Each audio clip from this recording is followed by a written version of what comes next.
Hello students, it's Anuradha ma'am here. Welcome to my YouTube channel make concept easy. आज के video lecture में class 12 accountancy के chapter 3 change in profit sharing ratio को continue करते हुए एक मोस्ट इम्पॉर्टेंट टॉपिक एक्सप्लेन कर रही हूँ, जिसका नाम है workman compensation reserve. Workman compensation reserve से रिलेटेड जरूर आपके एग्जाम में क्वेश्चन पूछा जाता है। तो आज का वीडियो लेक्चर बहुत इंपॉर्टेंट है, स्टार्टिंग से एंड तक फुल कंसंट्रेशन के साथ देखना, क्योंकि आज के वीडियो लेक्चर में मैं आपको कंसेप्ट क्लियर करूंगी कि वर्कमैन कंपनसेशन होता क्या है। इसके साथ साथ मैं आपको इसके चारों केसेस बताऊंगी। वर्कमैन कंपनसेशन रिजर्व में 4 तरह के केसेस एग्जिस्ट हो सकते हैं। चारों केसेस में किस तरह से हम एंट्रीज पास करते हैं, हर केस में आपको डिटेल में एक्सप्लेन करूंगी। तो फुल कंसंट्रेशन के साथ पूरा वीडियो लेक्चर देखना। और देखो, एक और इम्पॉर्टेंट चीज आपको क्लियर कर दूं कि जो ट्रीटमेंट वर्कमैन कंपनसेशन रिजर्व का आप change in profit sharing ratio में सीखेंगे, सेम ट्रीटमेंट आगे के चैप्टर्स में होगा। एडमिशन, रिटायरमेंट, डेथ, डिसोल्यूशन, हर चैप्टर में वर्कमैन कंपनसेशन रिजर्व का सेम ट्रीटमेंट होगा जो हम सीखेंगे change in profit sharing ratio में। तो अगर अभी आप कंसेप्ट क्लियर कर लेते हैं तो आगे के चैप्टर्स में आपको किसी तरह की कोई प्रॉब्लम नहीं होगी। तो सबसे पहले मैं आपको बताती हूँ वर्कमैन कंपनसेशन रिजर्व होता क्या है। देखो, इसे हम एक एग्जांपल से समझते हैं। सपोज 2 पार्टनर हैं ए एंड बी। दोनों पार्टनर्स की एक बहुत बड़ी फर्म है, उस फर्म में बहुत सारे एम्प्लॉइज, बहुत सारे वर्कर्स काम करते हैं। तो अगर फर्म में काम करते समय किसी एम्प्लॉय के, किसी वर्कर के कोई चोट लग जाती है, कोई एक्सीडेंट हो जाता है, तो पार्टनर्स की जिम्मेवारी होती है उनका इलाज करवाना। तो पार्टनर्स क्या करते हैं, ईयर के स्टार्टिंग में जो प्रॉफिट की अमाउंट होती है उसमें से कुछ अमाउंट निकालकर एक गुल्लक में रख देते हैं और उस गुल्लक पर एक चिट लगा देते हैं वर्कमैन कंपनसेशन रिजर्व। यानी ये जो अमाउंट गुल्लक में रखी गई है, इस पैसे को सिर्फ तभी यूज किया जाएगा जब किसी वर्कर के कोई चोट लगती है और वो क्लेम मांगने के लिए आता है, तभी इस पैसे को यूटिलाइज किया जाएगा। अदरवाइज ये पैसा एज इट इज रखा रहेगा।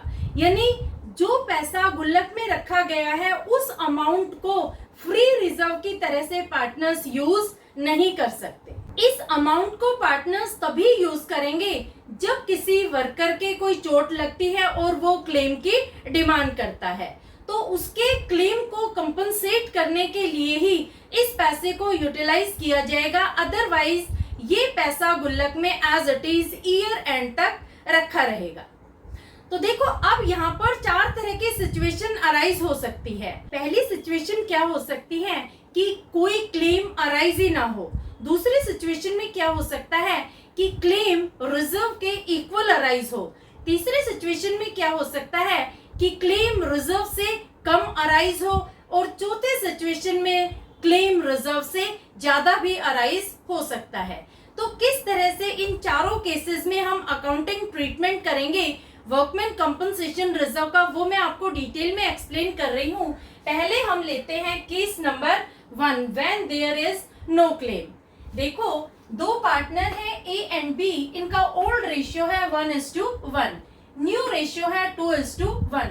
और जो पैसा इन्होंने गुल्लक में डाला है प्रॉफिट में से, वो है ₹20,000। और इस ₹20,000 पर इन्होंने चिट लगा दी है कि ये अमाउंट वर्कमैन कंपनसेशन रिजर्व की अमाउंट है। अब देखो, ईयर एंड हो जाता है और किसी तरह का कोई क्लेम अराइज नहीं होता। इसका मतलब क्या हुआ कि किसी भी एम्प्लॉय के कोई चोट नहीं लगती, कोई एक्सीडेंट नहीं होता, और जो वर्कमैन कंपनसेशन रिजर्व की अमाउंट है वो गुल्लक में एज इट इज है। तो इस अमाउंट को हम कैसे डिस्ट्रीब्यूट करेंगे? इस अमाउंट को हम पार्टनर्स के बीच में उनके ओल्ड प्रॉफिट शेयरिंग रेशियो में डिस्ट्रीब्यूट करेंगे। तो एंट्री क्या होगी? एंट्री होगी workman compensation reserve account debit, amount is ₹20,000 to A's capital account. Amount will be, देखो 20,000 रुपीज है और 1:1 में हम डिवाइड करेंगे तो इनको 10,000 रुपए दोनों पार्टनर्स को मिल जाएंगे। तो एज कैपिटल में आएगा ₹10,000 to B's capital account, amount will be same ₹10,000। तो ये एंट्री आप जब पास करेंगे जब क्लेम अराइज नहीं होता है और पार्टनर्स के बीच में वर्कमैन कंपनसेशन रिजर्व के अमाउंट को डिस्ट्रीब्यूट करते हैं, तो पार्टनर्स कैपिटल को हम क्रेडिट करते हैं और अमाउंट डिस्ट्रीब्यूट होती है in old profit sharing ratio. ये आप याद रखना, हमेशा पार्टनर्स को ओल्ड प्रॉफिट शेयरिंग रेशियो में अमाउंट डिस्ट्रीब्यूट होगी। तो फर्स्ट केस आपको क्लियर हो गया। अब मैं ले रही हूँ second case, when claim is equal to workman compensation reserve. इसका मतलब क्या हुआ कि फर्म में किसी वर्कर के चोट लग जाती है, उसका एक्सीडेंट हो जाता है, उसका पैर कट जाता है और वो क्लेम मांगने आता है ₹20,000 का। तो देखो यहाँ पर जो हमने रिजर्व क्रिएट किया है वो है ₹20,000 का और वो क्लेम भी मांग रहा है ₹20,000 का। तो यहाँ पर जो रिजर्व की अमाउंट है और क्लेम की अमाउंट है ये दोनों इक्वल है। तो हम क्या एंट्री पास करेंगे? एंट्री होगी workman compensation reserve account debit ₹20,000 to workman compensation claim account, amount will be ₹20,000। समझ में आया? यहाँ पर देखो जो वर्कमैन कंपनसेशन रिजर्व की अमाउंट है ₹20,000 वो क्लेम के इक्वल है। वर्कर ने क्लेम की डिमांड की है ₹20,000, तो हम उसके क्लेम को कंपनसेट करेंगे, यानी ये फर्म की एक लायबिलिटी है ₹20,000, तो फर्म उसे पे करेगी ₹20,000, तो रिजर्व का बैलेंस हो जाता है बिल्कुल निल। तो यहाँ पर पार्टनर्स को कुछ भी नहीं मिलेगा या हम पार्टनर्स के कैपिटल अकाउंट को क्रेडिट नहीं करेंगे। क्यों नहीं करेंगे? क्योंकि हमारे पास सिर्फ ₹20,000 थे और वो ₹20,000 हमने वर्कर के क्लेम को कंपनसेट करने में दे दिए, तो हमारे पास वर्कमैन कंपनसेशन रिजर्व का बैलेंस है निल। क्लियर? अब हम लेते हैं third case, when claim is less than workman compensation reserve.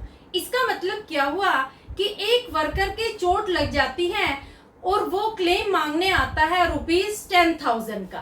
तो देखो थर्ड केस में हम क्या देखते हैं कि हमारे पास वर्कमैन कंपनसेशन रिजर्व में अमाउंट है ₹20,000 और जो क्लेम की वर्कर डिमांड कर रहा है वो कह रहा है कि मुझे 10,000 रुपए क्लेम दो, मुझे चोट लगी है आपकी फर्म में काम करते हुए।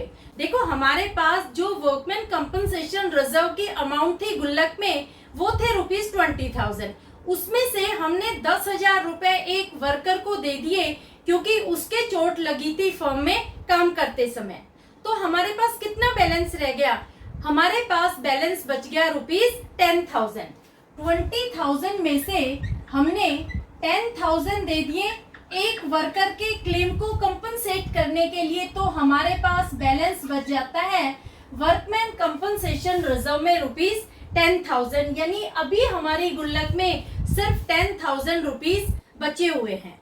तो ये जो ₹10,000 बचे हैं इस अमाउंट को हम पार्टनर्स के बीच में डिस्ट्रीब्यूट करेंगे in old profit sharing ratio. ये इंपॉर्टेंट केस है क्योंकि इसमें हम क्लेम को भी कंपनसेट कर रहे हैं और जो अमाउंट बची है उसे पार्टनर्स के बीच में हम डिस्ट्रीब्यूट भी कर रहे हैं। तो क्या एंट्री होगी? Workman compensation reserve account debit ₹20,000।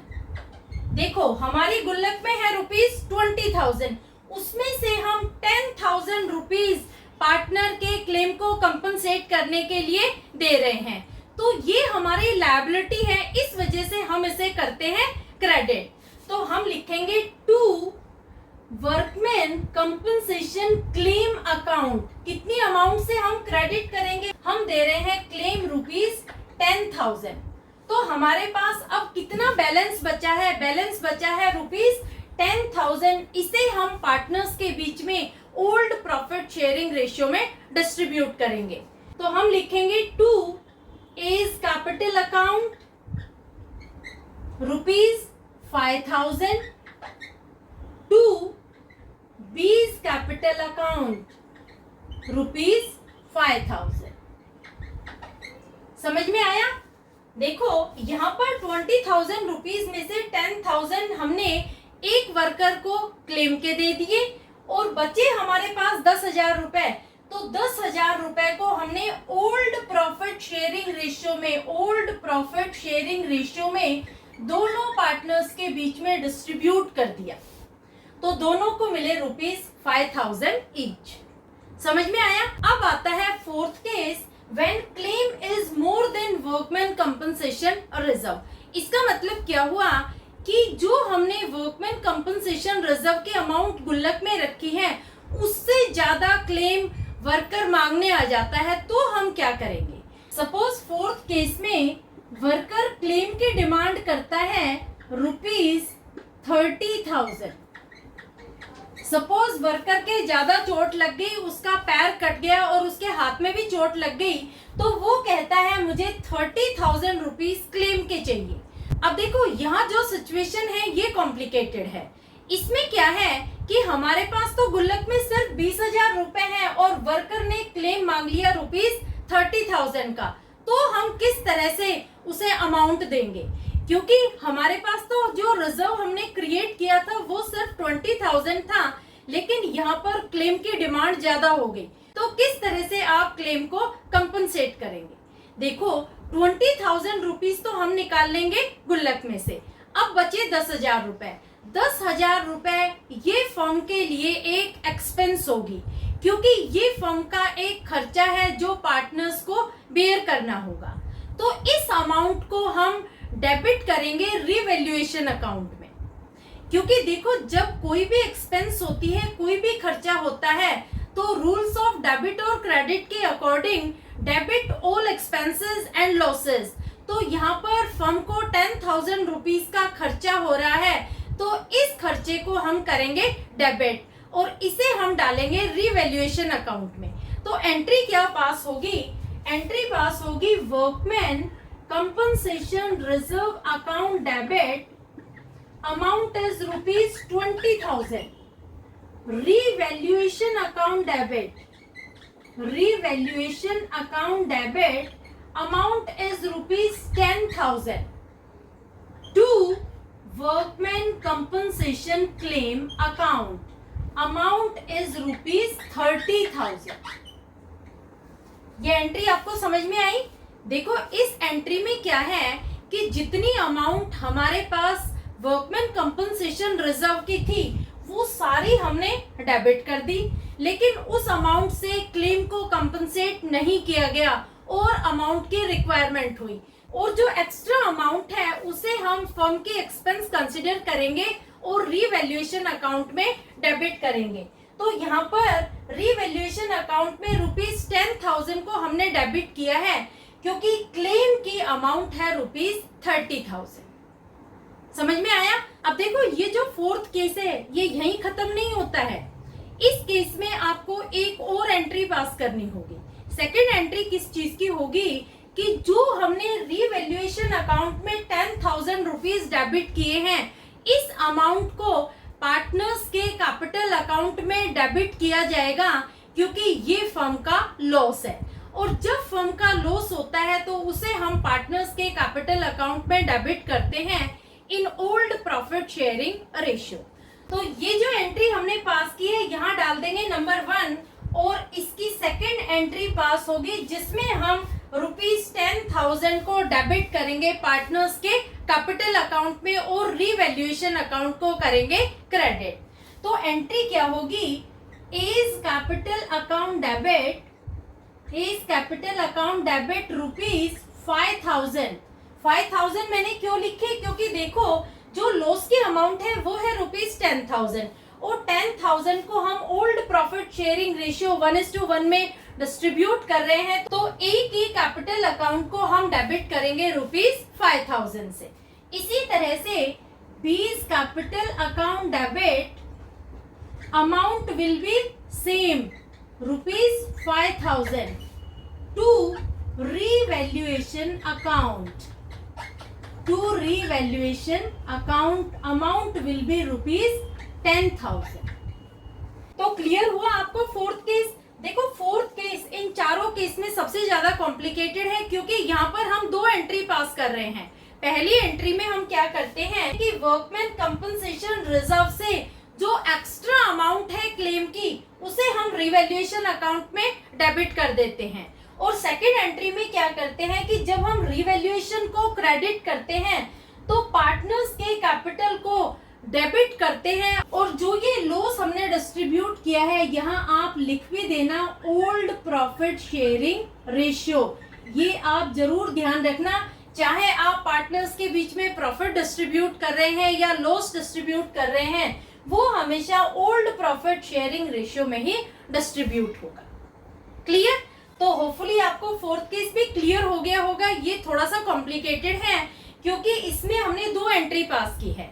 देखो फर्स्ट एंट्री में आप क्या करेंगे कि जो क्लेम की एक्स्ट्रा अमाउंट है वर्कमैन कंपनसेशन रिजर्व के अलावा जो एक्स्ट्रा अमाउंट है उसे हम रिवैल्यूएशन अकाउंट में डेबिट कर देंगे, और दूसरी एंट्री में रिवैल्यूएशन अकाउंट को जब हम क्रेडिट करेंगे तो पार्टनर्स के कैपिटल अकाउंट को हम डेबिट करेंगे और अमाउंट को हम ओल्ड प्रॉफिट शेयरिंग रेशियो में इक्वली डिस्ट्रीब्यूट कर देंगे। जो अमाउंट हमने रिवैल्यूएशन अकाउंट में दिखाई है वो फर्म का एक लॉस है, और लॉस जब भी होता है तो उसे हम हमेशा पार्टनर्स के कैपिटल अकाउंट में डेबिट करते हैं। तो होपफुली आज के वीडियो लेक्चर के चारों केसेस आपको क्लियर हो गए होंगे वर्कमैन कंपनसेशन रिजर्व के। नेक्स्ट वीडियो लेक्चर में मैं आपको टीएस गरेवाल के सारे बैक एक्सरसाइज के क्वेश्चन करवाऊंगी workman compensation reserve. Thank you so much.